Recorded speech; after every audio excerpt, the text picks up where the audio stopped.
Welcome back to the Nevada Hoops Podcast. We're here with episode 6. So our Wolf Pack, fresh off a couple victories in this last week. We'll just talk about those here to start this show. First, we had the 88-58 win over the Weber State Wildcats. Kind of exactly what we were hoping for, right? I guess they started a little slow there in the first 10 minutes, but then just put their foot down. Ducell kind of got going from 3, 6 for 9 from 3 there, 17 points. We were hoping that McBride and Bailey could kind of get some good solid minutes and get a little bit more comfortable in the flow of the offense, and they did just that with McBride getting 20 minutes, 16 points.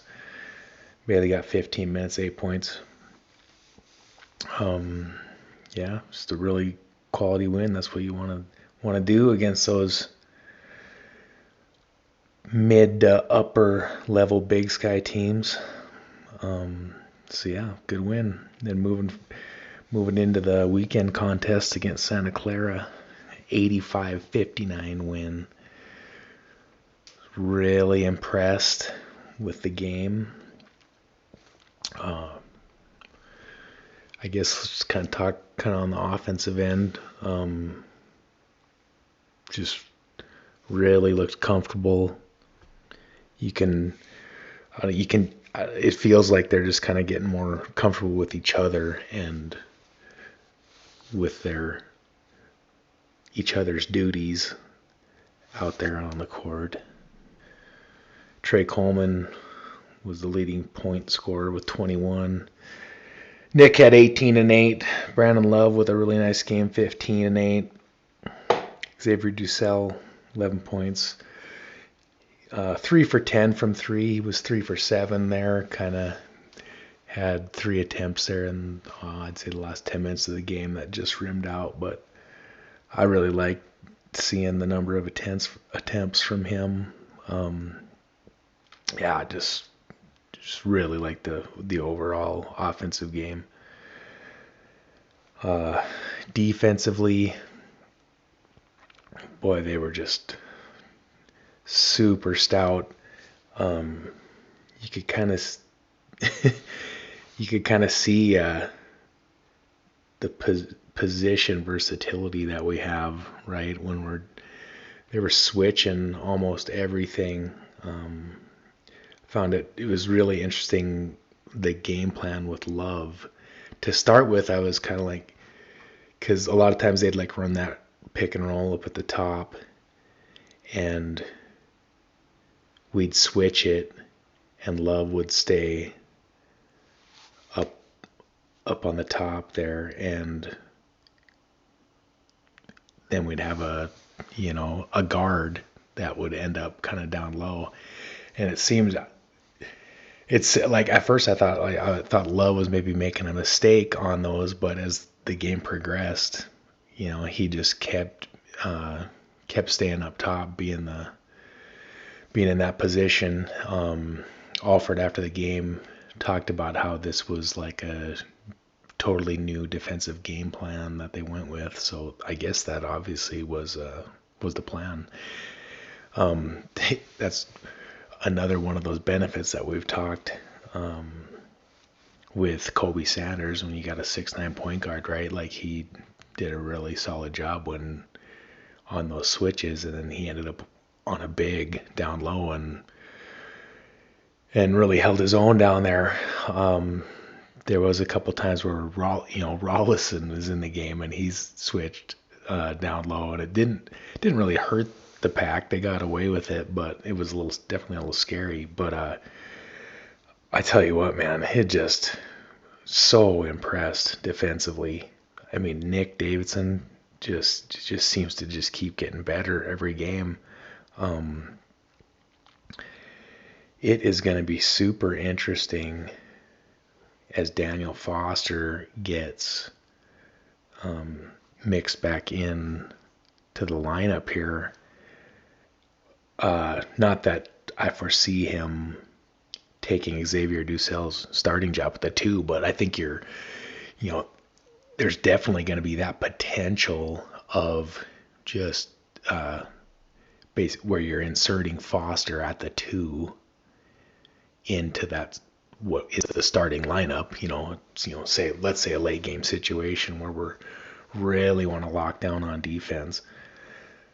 That is just going to be a crazy switchable athletic D that teams are really going to have a tough time handling. So a little update there. I've seen some people on the message board that were asking about Foster. So before the game, Alford did like the little pregame interview deal, and he said that he's progressing well, and there's potential to have him back for this weekend in Charleston. And they basically said if he doesn't quite get back for the MTE, then they fully expect him to be back for the Washington State game. So that's kind of where that is at with Daniel Foster. I was actually thinking it was an ankle. Chris Murray was just reading his article online, and he actually said it was a foot. So I guess that's the deal there. But hopefully, in those foots, I know they can kind of be tricky, but let's hope for the best there, and be really nice to see him if he could work his way back in there this weekend. But as far don't think that Santa Clara team is a bunch of slouches, right? There is a lot of talent on that team. I picked them preseason second in the WCC. Now they have underperformed this year a little bit, but that is a very talented team that we just flat out put the clamps on. And just a total team effort. Can't think of much else to add on that. So let's go ahead and move on to that, and we'll do a little preview. So we got the Charleston Classic here starting on Thursday. Our first round matchup is going to be against Vanderbilt at 4:30. So we'll just quickly run through the KenPom rankings from those teams that are in the Classic this weekend. So VCU comes in as the top ranked KenPom at 35. Then you've got the Nevada Wolfpack at 39, Miami Hurricanes 47, FAU coming in at 80, Vandy at 88, Okie State 92, Seton Hall 97, Drake bringing up the rear at 124. So I'm not super familiar with a lot of these teams. Okay, so as far as Vandy goes, kind of roster kind of similar to, say, Washington, where they're bringing in just a boatload of transfers, right? Some really talented guys that had good seasons last year. I think their four biggest transfers are, you got one coming in from Michigan State, one from Davidson, one from North Texas, one from Virginia Tech. And all four of those guys put up really solid numbers last year. They are 4-0. They had a nice win over Cal by 14 points. And then they played 3 nobodies and were less than impressive in a couple of those games. So it's they're picked low, very low, the lower end of the SEC. But it's going to be a talented group, so it's going to be a great test to see if we can keep this rolling. So I did just think of one thing that I wanted to talk about on our analysis of the of the Santa Clara game. How about KJ fouling out in 8 minutes? That's got to be like some kind of a record. I mean, I know that's like his MO, but a couple of those fouls, it's like he's like trying to get out of the game. I don't even, I just don't even know sometimes. Like, I kind of became convinced last year that, I mean, like, he fouls at such a high clip. I was almost thinking, like, do we put him out there purposely to foul the other team so we can get some calls on the other end when we're on offense?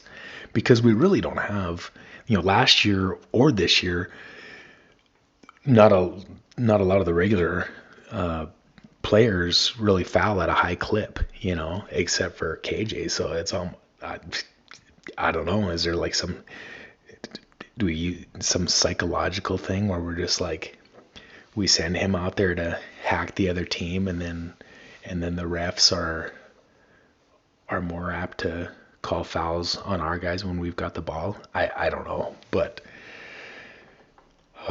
it's maddening. Okay, jumping back to the Charleston Classic. So yeah, so Vandy, yeah, it'd be a great first round test if we can get by that one. 95% chance we're looking at VCU. Really solid squad. They have head coach Ryan Odom, who was coaching at Utah State 2 years ago, so we're pretty familiar with him. Max Shulga, I believe is how you say it. He's kind of regarded as their best player. He was another Utah State guy. He had initially jumped into the transfer portal and committed to Villanova, and then he ended up coming back to VCU, getting out of that commitment. But yeah, real solid team. A lot of people thinking they're going to be the best team in the Atlantic 10 this year. So that's really going to be a nice matchup. And if they can get by that one, I mean, I would say Miami is the most likely, but I mean, who knows? You got Fort. A lot of things could happen there with the 4 other teams, but I would say most likely Miami. But yeah, this is going to be a really, really nice test for us down there. I've got to quit saying holy cow. I think it's because I'm tired, saying it even more than normal. But yeah, I don't have anything much more to add to that. Team looks like it's ready, so we shall see. Excited for that first one at 4:30 on Thursday against the Commodores. All right, we're at 13 minutes. We are actually gonna keep one under a half an hour for the first time. So yeah, this is probably not sounding the best.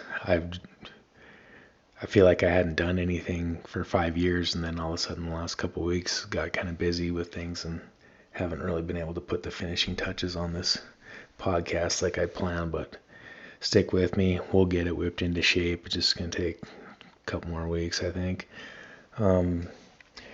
So let's cover how the rest of the Mountain West is looking.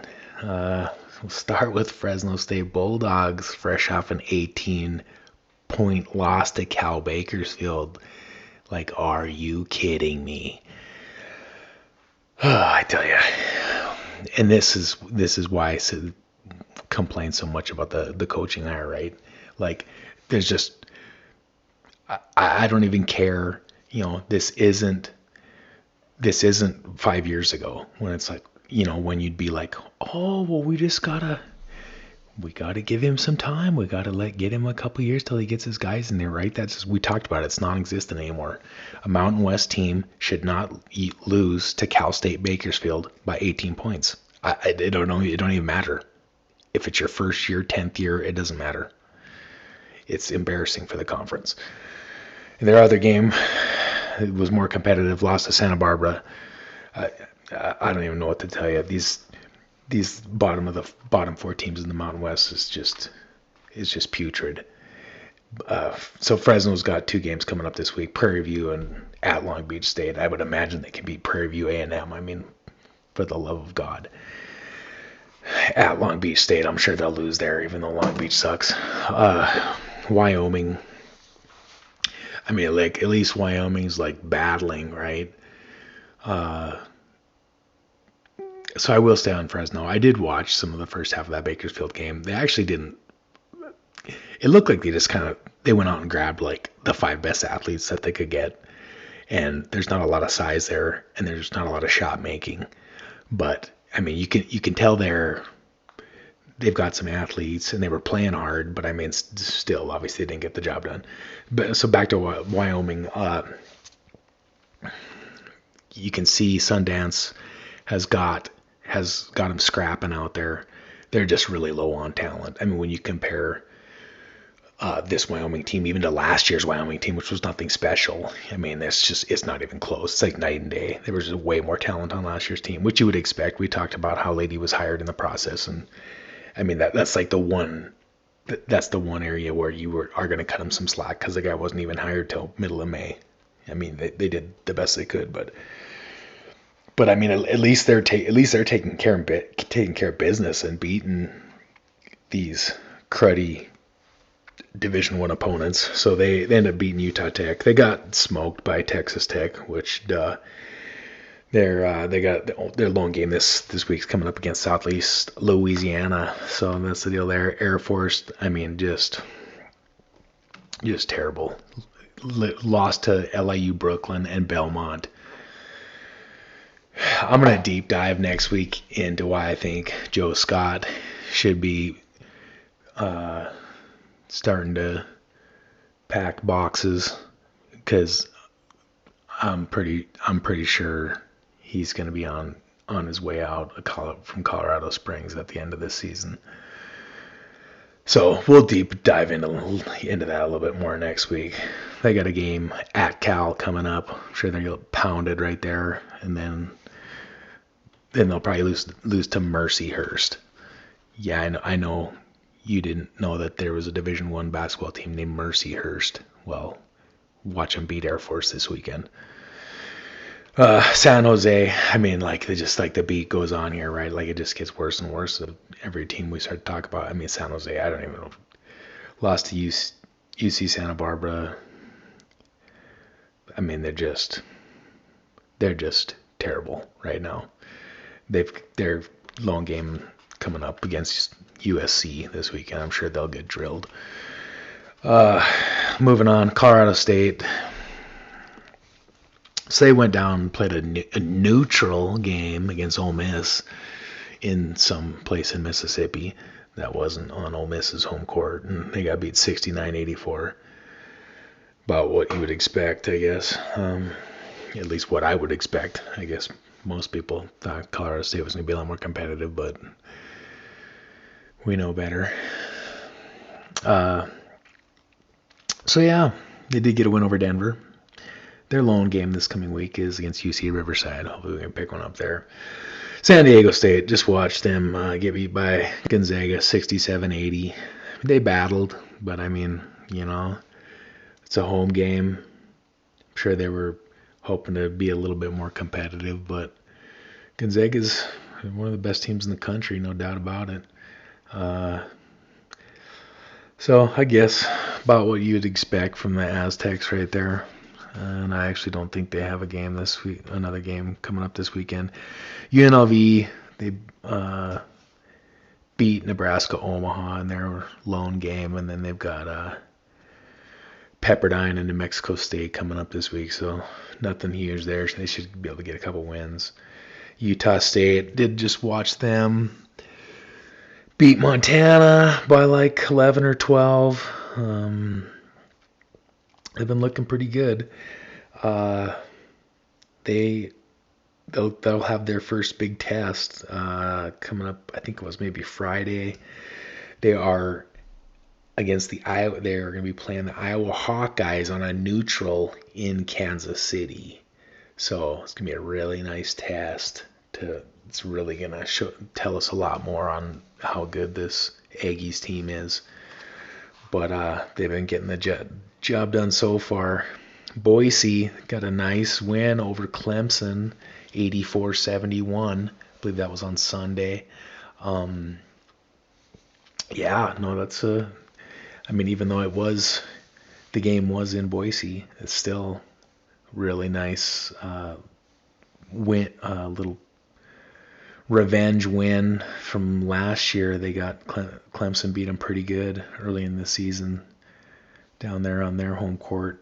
But so nice effort from the Broncos. I think their only game coming up this weekend is against Hampton. New Mexico, so they played St. John's on Sunday, losing 71-85. They battled, just couldn't, just a little bit outclassed there. I mean, St. John's they're a legit team this year, so I don't think it's anything to really hang their head on, but is what it is, I guess. Their upcoming games, Grambling and Texas State. So should be a couple easy matchups for them.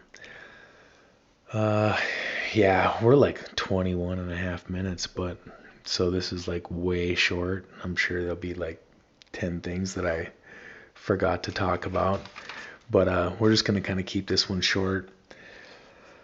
And yeah, maybe just we'll maybe talk a little bit conference realignment stuff, just kind of give you an update on that next week.